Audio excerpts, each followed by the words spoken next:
Startup Podcast PH is co-produced by Sprout Solutions, Aperon, Tuala, Simph, Secuna, Maroon Studios, and Aim High. Check out our partners in the description.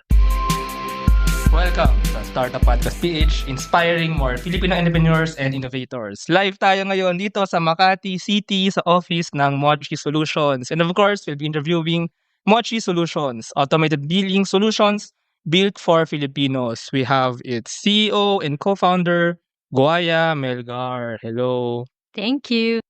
Tama ba yung pag-banggit ng Guaya. name? Guaya, yeah, ayun. Correct? So, ayun, grabe. First of all, salamat sa pagpayag dito sa inyong office na actually you share with Kaya founders. Yeah, Kaya. And super exciting and interesting and actually very helpful sa ating mga negosyo dyan, sa mga SMEs dyan, ang ginagawa ni Mochi Solutions. But I'll have you do the introduction, Guaya. Yeah. So, ano nga ba ang Mochi Solutions? Actually, Mochi at its core, we just help businesses get paid. Right. So we do that through our platform. It streamlines basically your billing and collections process. It helps you provide payment options to your customers. That's why we work and integrate with payment gateways. And then it automates reporting and reconciliation. So that's it. Very tedious things that you typically don't want to do as a small business.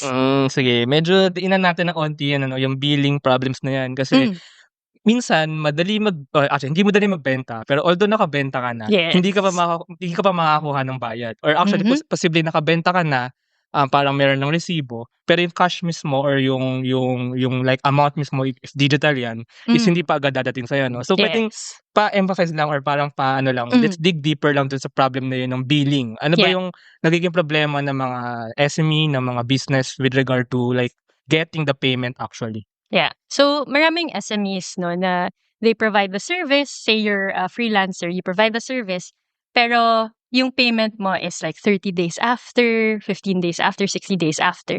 Right? So, may billing period ka where you send the bill and naghihintay ka ng bayad. So, sometimes that's the painful part. Because imagine if you have 100 of those accounts. Right? Ibibill mo silang lahat, tapos naghihintay ka ng bayad. But you also have to make sure na nare-remind mo sila. Right? May option agad sila to pay when they see your like email. Right? So, kasi ngayon, maraming digital solutions are built for like checkout or instant commerce. Right? But in reality, a lot of business transactions don't happen that way. Maraming billing logic yung pina-follow or may payment terms ka bale. Actually, I can relate somehow sa podcast kasi somehow meron ng pero of course, very low volume ang podcast eh. Is this built for like yung mga large volume nga ng mga transactions? Like kunwari, in a day, maramihan talaga or in a month, maramihan talaga. So, dun ba talaga yung pasok ni Mochi Solutions? I guess, mas helpful siya. Pero there are also those na hindi naman ganun ka-high volume yung transactions eh. Like some of our users would be travel agencies. Hindi naman ganun, like, hindi naman siya ganun kadami. But it also helps them formalize their process, right? Because may human element sa collections na and sa business in general, right? If you're the one providing the service, syempre, chami-chami kayo ng client mo. Yes. Ayaw mo na ikaw din yung nangungulit. So, let a machine or let a platform do the pangungulit for you. Actually, that's very true. Kasi, I mean, especially for those businesses, na parang talagang customer engagement, kumbaga, na you really want to provide that charismatic service din eh. Pag maniningil ka na, makukulitan sa'yo yan, di ba? Oo. Pero so somehow, parang maybe there's an automation or parang machine somehow, yun dun sa billing part, Pero sige, let's just to contrast, parang traditionally, paano nga ba nangyayari? For example, for a travel agency nga, kasi, or even for let's say, a school or whatever, parang they do the service. Or for example, online store, for example, or e-commerce. Do you have that ba? Or mas more services.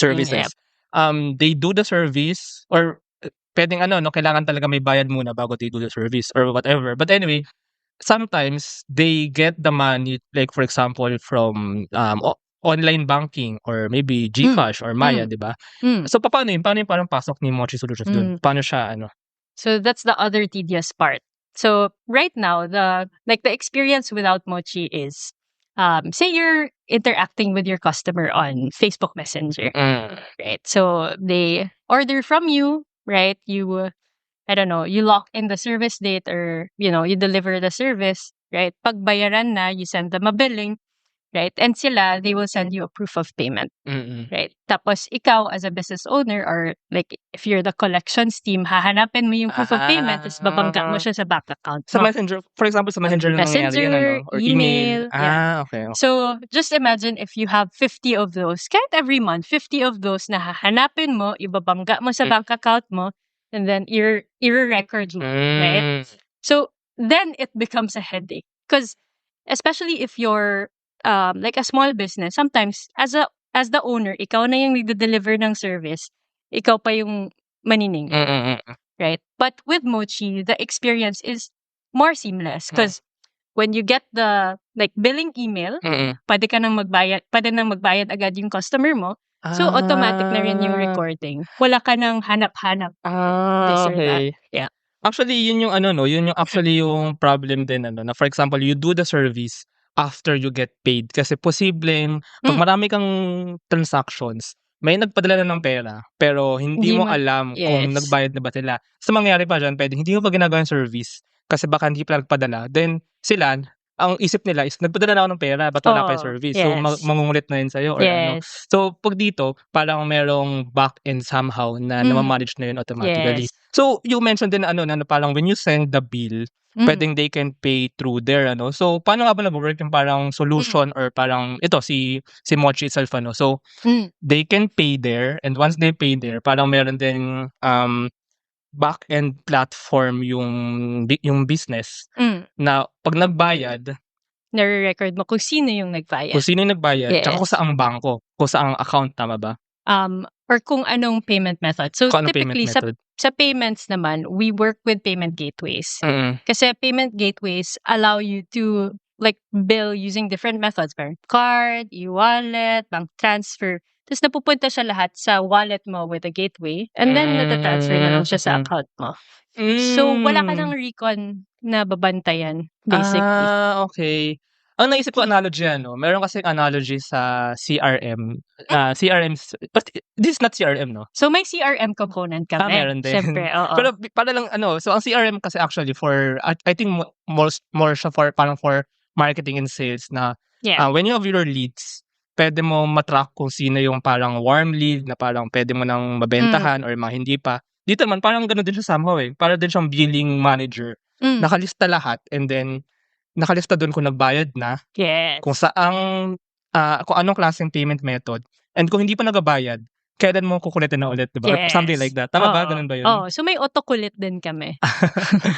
Autokulit meaning parang may reminders. yan. So pwede ba i-set na like 3 days or parang kung 1 week wala pa, kukulitin na? I mean, not kulit yung term, ano, pero parang reminder. Yes, remind. Oo. So may default settings kami for now. So usually once a week, you get a reminder. Pwede bang baguhin yung default na yun na like what? I think in the future, we'll have a release na kayo na yung mag-customize. Okay. Kasi different kind of settings din siya per business. But for now, we took parang yung medyo common to everyone. Yeah. I think 1 week naman is parang practical din. It's not that at all. Ang question din dito is, si Mochi ba ay, actually first of all, I like the name. Bakit pala Mochi yung name? Mochi? So when I was thinking about it, kausap ko yung half Japanese friend ko, si Saisai. And I was like looking at random words. And there was this word I came across, mochiawase. Apparently it means on hand. Kasi, I mean, that's the goal of Mochi naman talaga. Right. Being there for business owners, but also making sure that you have cash on hand because you got paid. Okay. Well, yung Mochi kasi unang naisip ko yung parang Pinagsilang namin. Okay. Yung parang ano din yun, Japanese yung food ba yun? Yung parang dessert na Mochi, ano. Pero ang gusto ko tanongin, billing kasi is halo siya ng you need to do it mechanically.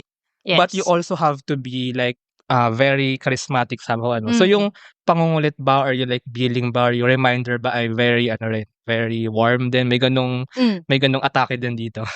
I think when you use a platform, parang what you expect is it's a little bit professional but also medyo friendly pa. Right? And for me, that's the reason why you cannot remove the human element in any business, even billing.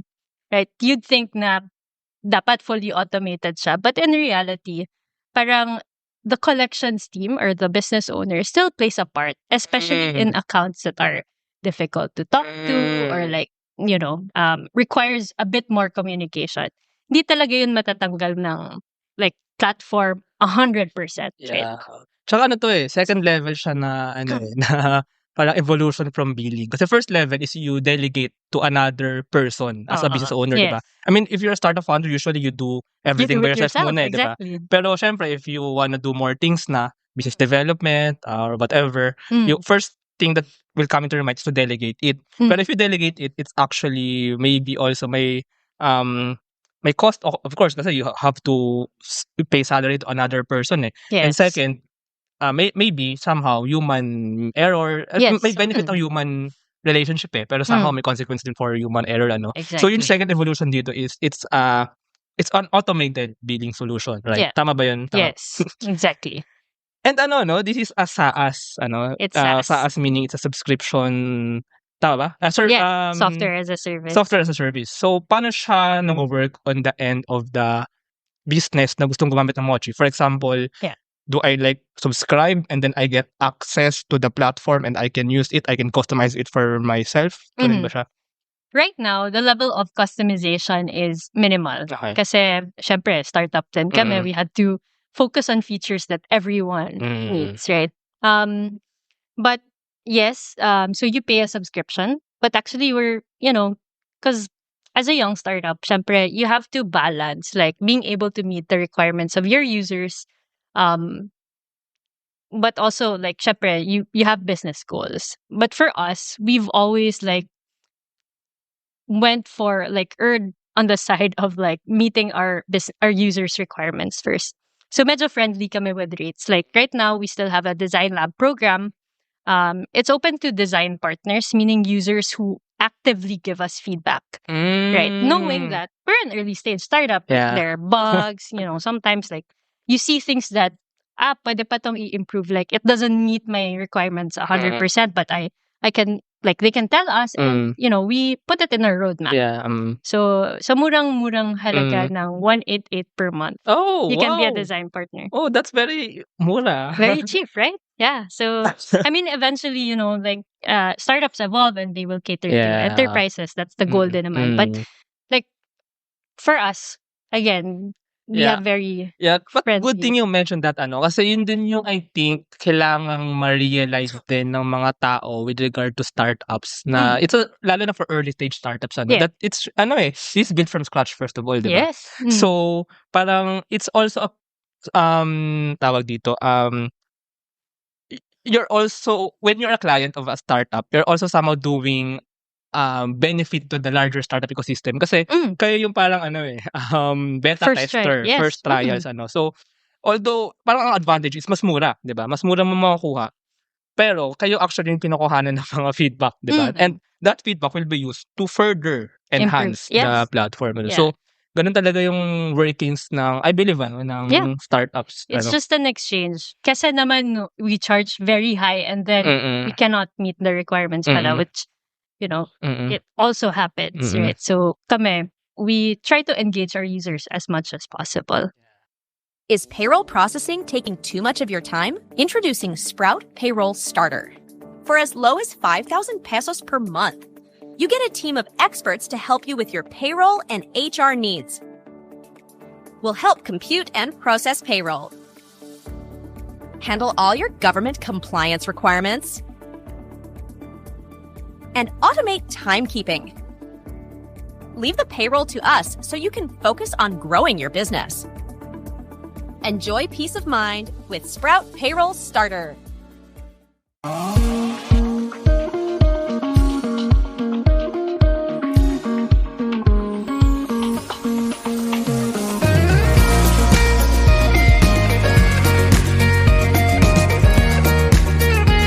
Trust the digital future with Twala. Secure and tamper-proof digital signature. Electronic notarization service. And custom AI agents for intelligent document workflows. Visit twala.io to learn more. In today's digital world, your organization needs more than just technology. It needs a strategic partner. At Symph, we build web and mobile apps that drive innovation for startups, enterprises, and organizations worldwide. Visit symph.co today. Protect your assets from bugs before bad hackers exploit them. And launch your products seamlessly with Sukuna, your trusted partner in cybersecurity. Receive reports in real time and work with security experts to find bugs in your products before others do. Let's make your security our priority. Actually, I want to ask more about that. Like, sino ba yung mga users? How did you get them? Kumusta ang business journey? Pero siguro, I want to ask lang muna ulit yung, kasi you mentioned kanina na how this all started. So, maybe punta mo natin yung story ni Mochi Solutions from the very beginning. So, how did the idea come up? So it actually started when Kaya founders had this I guess venture studio.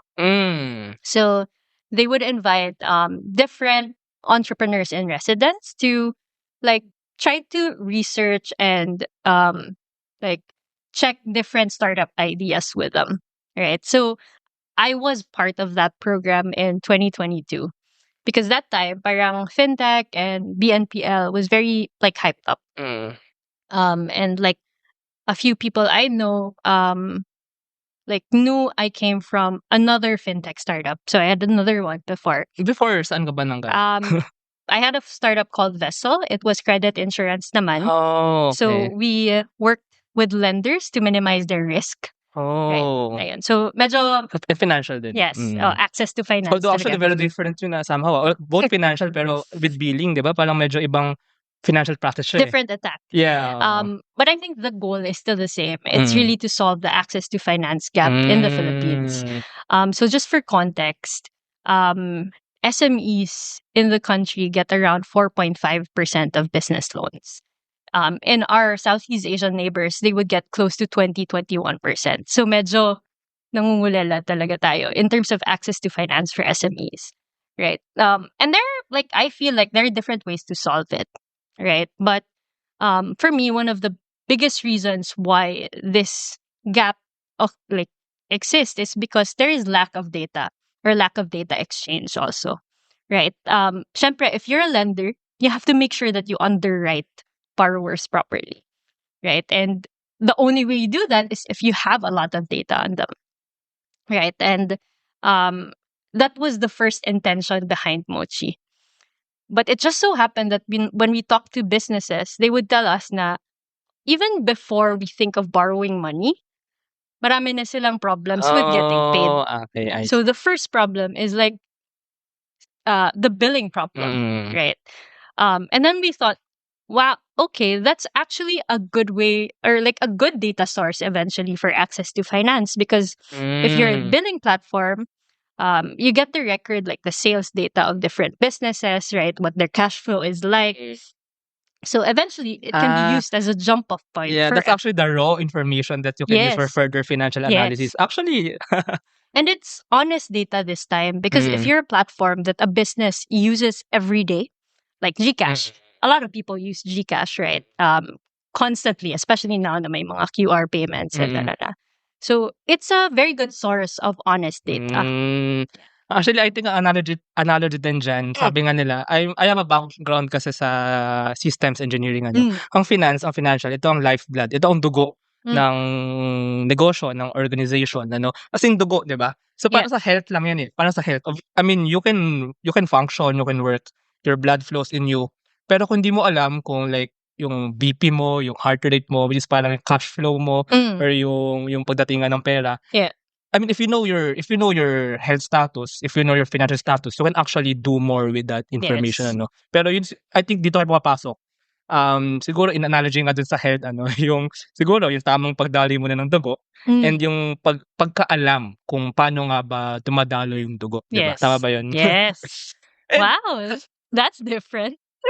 Ganun tayo start a podcast eh. Meron tayo mga out of this world analogy. Pero I think for me kasi that's a picture. That's also kasi I mean the audience of this podcast is not just mga business owners eh. I mean, or even if you're a business owner, I think it's very good din na parang you get kumbaga grander perspective on some things. Somehow nga medyo philosophical siya minsan eh. Pero I think it's also good to have like those perspectives on this But anyway, balikan natin yung parang sa cash flow management kasi sabi nga nila for startups also cash is king kasi pwedeng nakabenta ka pero kung wala kang cash, wala kang mapapasweldo. Yeah. So anong masabi mo dun? I guess it's a perennial problem pa rin.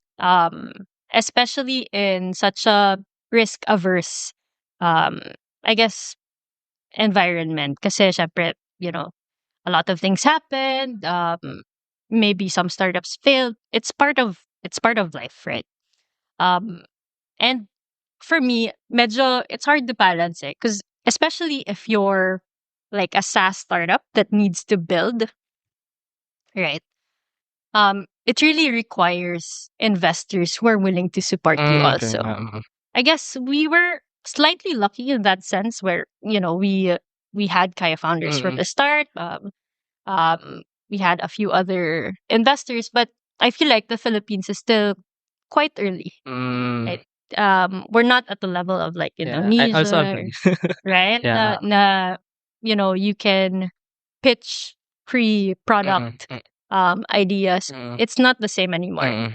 Even when I had my previous startup, wala pang pre-seed. It's just what seed. year did you start? 2017. Oh wow. Yeah, and back then we really couldn't find funding here. Like at least now you have a few options, right? But back then we had to join an accelerator in Singapore and build from there. Which one is that? If I may ask. Startup Bootcamp FinTech. Oh, okay. Yeah. So I was living there for a couple of years. Oh. And then before we went back. Oh, I see. And then yung Kaya founders so you join nga yung parang what's that venture studio? Their venture studio. Yeah. So when you pitched there or when you pitched parang you joined and then you it's more of like they would have different investment theses. At least that time. Like for example, they want to explore fintech. Okay. Okay. So medyo slightly different siya than the typical. So they already have an investment thesis, meaning they already have like a parang business philosophy that they want to do, maybe in the fintech. And then they got you who is like an expert in fintech because you already have a fintech startup before. So you mix the talent and the thesis, like the idea. Yes. Then you do this. So the billing, did it come from you mainly or from them or both? From us na. From Kaya. Because syempre when I went in, I did a lot of user research. Right? So typically that's when you discover talaga or like kind of shape your startup. Right? Sometimes like your original idea, it's not what you actually execute. So nag-iba ba? Did you pivot ba or something? Di naman. Like from the moment we built, we didn't pivot. Automated billing na talaga. Billing na talaga. And siguro question dito is with regard nga to the initial user research to the users now. So first question, how did you get those first users? And maybe parang meron bang parang profile around them na parang similar industry, maybe size, maybe ayun. So our initial users were actually our beta users. So we started building in 2023, mga Q2. Tapos we built our beta in 3 months. Because our goal was like, sige, let's get a few freelancer sort of beta users. You started with freelancer clients. Oh, okay. I guess it's mostly because, syempre, they also had the simplest use case, right? It doesn't mean that like there are super duper target clients of it. Yeah. So yun, so we had a few freelancers using our platform. Sorry, freelancers doing I mean, iba-iba like design. And do they have like foreign clients or local clients? I'm just curious about that. Halo-halo. Halo-halo din talaga. Okay. Yeah. But right now kasi peso focus kami, so we focus on yan. So ngayon pesos lang or pesos. But you can accept payment from other countries. Then magiging pesos. Okay. Anyway, so and then so we had like a 6-month sort of beta period, and then in 2024, which is last year, that's when we launched publicly. Was the beta for free pa muna or discounted? Free. Okay, yes. I see. Even when we launched, we had a 2-month free trial, but in reality, sometimes we just extend it. Oh, yeah. Kasi Startup. when we launched, parang, oh my God, daming bugs. That's when you really discover like what your platform can do, right? And sometimes you realize like, oops, kulang. We didn't build it enough to scale, right? Or ang daming missing. So it's up to you as a founder. What do you want to do? Like, do you want to make people pay despite knowing, there's something's missing, or you want to extend your trial, or you want to invite them as design partners? So we went via that route.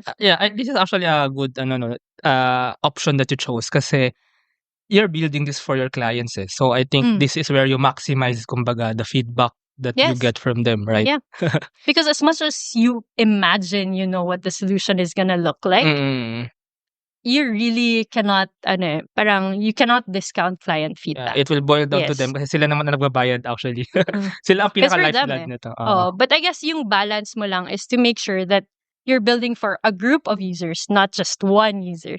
Yeah. Right? So that's, Speaking of that group of users, so I saw, and you mentioned kanina na merong travel agencies, education, right? Yes, review centers. Review center yun. So, sige, ano ba yung mga parang industries lang ng mga current users? Creatives, like marketing firms and creatives agencies. You have a few of those.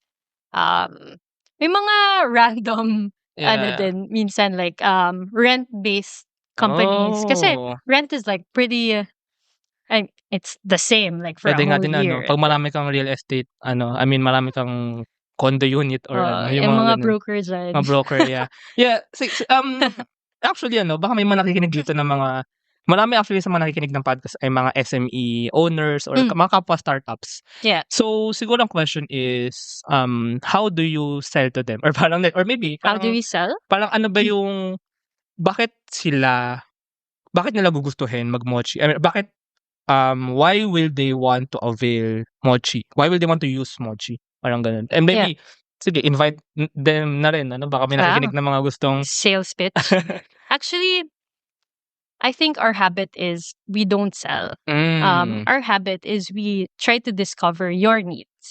So usually, like our growth team, they really focus on trying to understand what your process is like. Right? How does your billing process occur? Right? Ano yung gaps, ano yung challenges?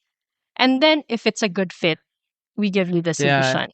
That's actually what I want to think about and ask you maybe now. Kasi different businesses, sobrang daming klase ng business, and even same business, possible different billing style for them, Yes. So meron pa yung nakita parang common dito na those who use Mochi. Ano yung parang common sa billing structure nila or something? So, I guess we've grouped our like billing workflows in different, So, merong order-based na dapat nakaka-capture mo sa order pa lang mismo or sa inquiry pa lang mismo. That's being used by some travel agencies. Right? We also have like simple billing lang, yung malalaking amounts, but you want to give them payment methods. That's typically being used by marketing and creatives. And then we have like bulk billing or like high volume review centers and mga rental. I see. So, iba-iba din. But I guess the important part is you study each group, right? That's super interesting. So they can choose or parang you provide them din. So all of those, they're available when you subscribe. So pwede ka rin combo, like meron kang high volume and high value. So pwede naman. Tsaka parang rin you recommend them to them ano yung parang fit for them. Kasi baka sila di naman nila talaga paalam. Diba? So you also provide to them ito yung mga nasa same industry maybe or parang katulad ninyo. So this is the best for you. Yeah. Right? That's why, like I said, during demos, it's not really about the demo. The important thing is the discovery process. Because when you discover na ito pala yung process nila, then we can recommend na ito yung mas bagay na billing solution for you. Although yan yung irony sa mga SaaS startup kasi SaaS supposedly software as a service supposedly is very fast very parang parang basically ang process is they will buy or they will subscribe. This is parang monthly, monthly yung bayad din nila sa'yo. May billing din para sa inyo, Pero this is parang, they subscribe and then they get access nga to the platform, Pero ang irony din dito as a startup is you still have the step na parang you still have to discover who they really are, diba? So, pero tama ba na parang in the future, ang idea is less na yung mga discovery, less na yung mga product demo, Yeah. Once parang built na talaga yung features, built na talaga yung mga profiles, Yeah.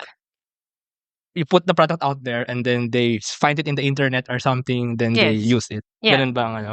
Yeah. So, I mean, I think the goal naman eventually of each platform is to like go towards more product-led growth. Diba? Yes. Na the user kind of discovers the platform that fits them. Kami naman as a platform, syempre, we have to like start thinking of how to provide a little bit more guidance, Yeah. right?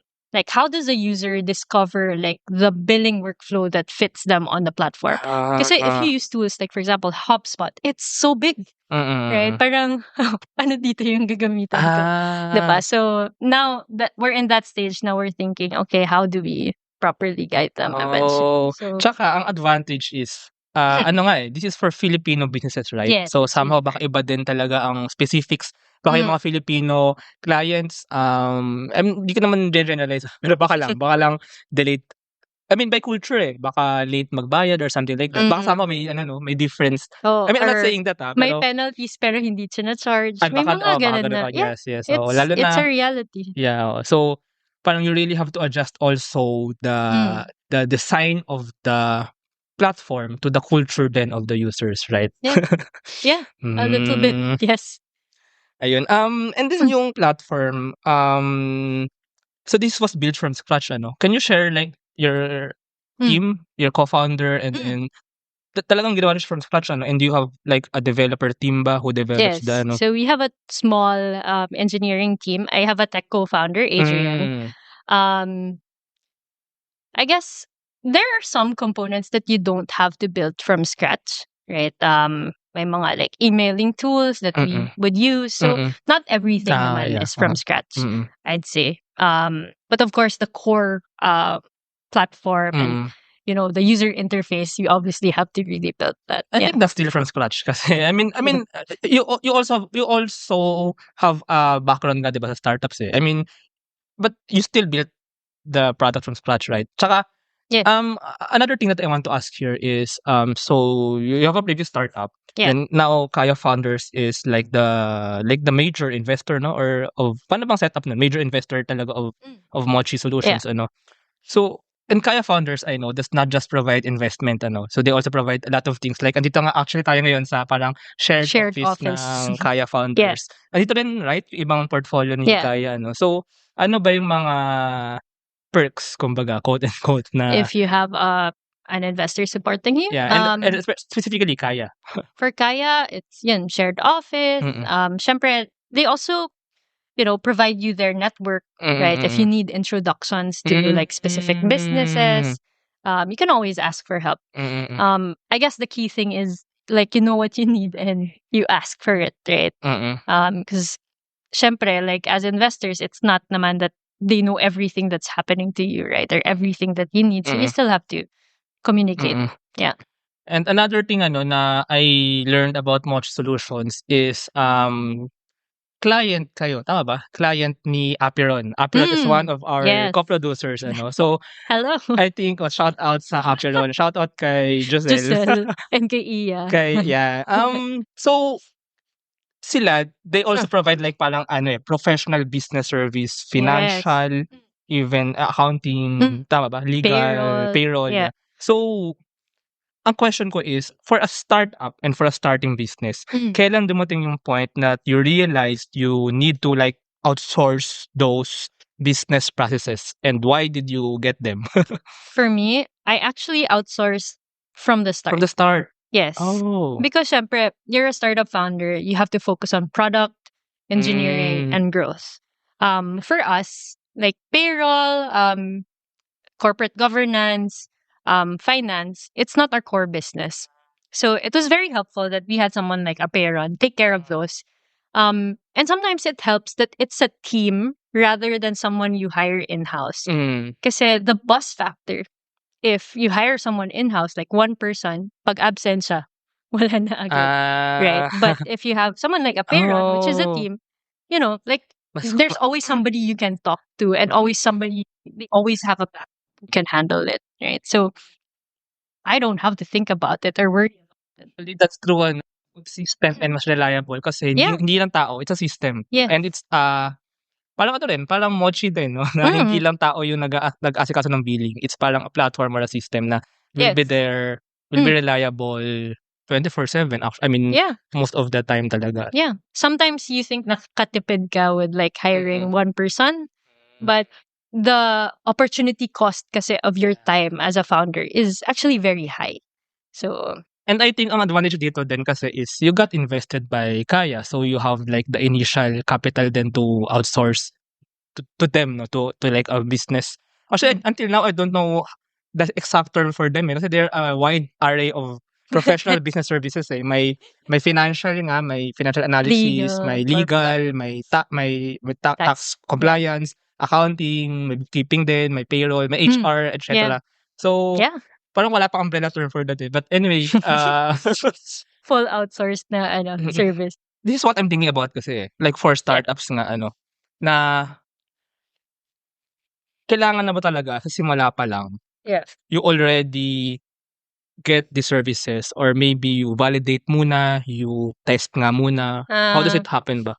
I guess, so it depends if you've officially opened your business, right? Syempre, once you open your business formally, you have responsibilities again, like with SEC, BIR, all the government agencies, right? And especially when you have investors, you have a greater responsibility because it's not your money, right? So then, parang you really have to make sure that everything is organized, right? Your financials are in order, and when you have a team, obviously, like those mandated requirements are not just for you, it's for them, right? So it's an even bigger responsibility. So I guess for me, yes, you have to take care of that because it's not just for you, it's for your company and it's for your team, it's for your shareholders, right? Siguro, you just have to balance it, syempre. Like, you also have to check if your service provider offers startup friendly rates, right? So with the payroll, we had like,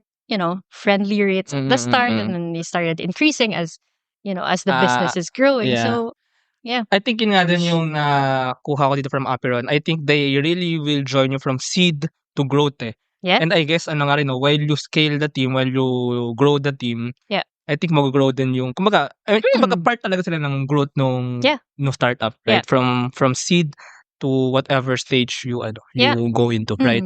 Yes, because your needs also evolve there. Like later on, most of your needs will be fundraise. So then you will need someone like Giselle, right? So it depends. Like, I guess what's good about Aperon is that they're ready for like the different stages of your journey. So unlike, if I would go for another provider, like baka pang ano lang sila, pang steady. Iba-iba. I mean, specific. Ito, holistic na overall medyo, na. yeah. Oh, I see.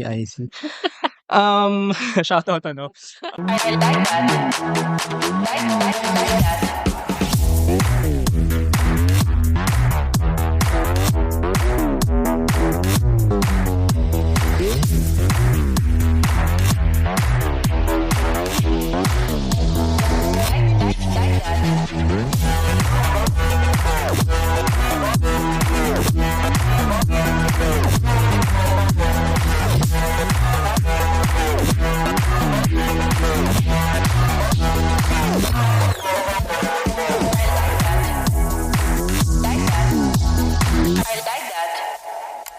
Introducing Aim High. Smarter construction management starts here.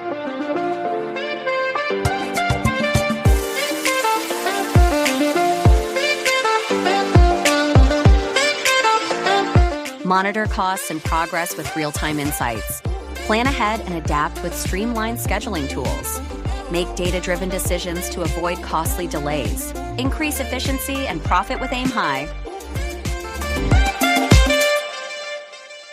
But ayun, speaking of the growth. Yeah. So, ano nga ba ang parang growth targets maybe or parang let's say vision ni Mochi Solutions into the future, So, do you see being the go-to, I guess it really is, but do you see being the go-to automated bidding solution for all Filipino businesses? What do you think? Sana. I guess, syempre, yes. We always dream of that, being the main billing platform for the Philippines. I think That's why we started with this nga. Kasi there's no clear winner yet in terms of billing solutions here. Right? You'd see some like surveying larger enterprises, but for SMEs, wala pa masyado. So focus na lang sa SMEs. Yes. Oh. I think the goal is also to eventually serve enterprises, right? That's never out of the picture. But then you have a lot of these like unserved or underserved businesses as well. So kami, our starting point is really SMEs. Pwede maybe may tiers na parang may enterprise level billing solution, merong SME level billing solution, right? Oo. So and it differs in the like in the volume pa lang, volume and even the style nga, the structure Yes. of do you see na so diba may volume for the industries, do you see really also building a solution for any industry Any? or not ba? I mean, Wow. Big goal. may question. I guess it's hard because there's some industries na quick commerce talaga sila. And there are platforms built for those, which are Lazada, Shopee, Temu, and all these other platforms. Kasi yun, parang purchase, buy it agad. Hindi, like, it's a very different sort of logic as what, like, the kinds of businesses we serve. So, I mean, obviously everyone wants to say, I want to serve everyone, right? But in reality, it doesn't happen. Yeah, that's true. So kami, it's more of like, let's focus on the ones that we can add value to instead of trying to help everyone. True. Yeah. And that's good. I mean, maybe some startups nga, wala rin talagang definite pa na parang scope diba? You'll find that along the way then how you design then your platform, then baka pwede pala mangyari yung platform na na-design nyo so far is really applicable to a certain type, but really you'll find it along the way. It's a journey. That's engineering din yan. Yeah. Making sure, that's why I have a co-founder, right? Because he's the one who thinks of like, kami, user research, so ito yung possibilities. And he's the one who thinks, okay, how can we, make sure that the platform is ready to serve all of these right, eventually. Ang nga nilang levels dyan. First, it's a business problem, then it becomes an engineering problem. Kasi kung paano mo i-design talaga sa platform para tumugma doon sa business problem na yun. Yes. And actually, we're almost done with our conversation. Pero actually, may isa pa akong gustong tanungin na i-diin pa. Yeah. For an SME, what pain point are they experiencing that wherein they will want really to use Mochi solutions? Parang sumasakit na ba ulo nila kasi nga hindi nila matugma yung mga billing, yung mga bills, yung mga payments, or maybe if they are lacking cash flow kasi baka nakakatulong din si Mochi solutions for them to manage nga their cash para mas marami silang cash. So ano ba talaga yung parang pain point for them that will really want them to use Mochi? For me, it's pag wala ka ng time. Okay. So, we've spoken to a lot of business owners and some of them would say, yun nga, that the reality is sila yung nagpo-provide ng service and sila talaga yung nagko-collect or nagbe-bill. Kasi money yun Right. And some of them would complain wala na silang time for their kids or but the tasks in reality, the billing tasks are very simple. It's just that marami and tedious siya. Right. So I think that's the main problem we're solving right now. Right. Mochi is there to remove like the simple, tedious but time consuming tasks. So you have time for like higher value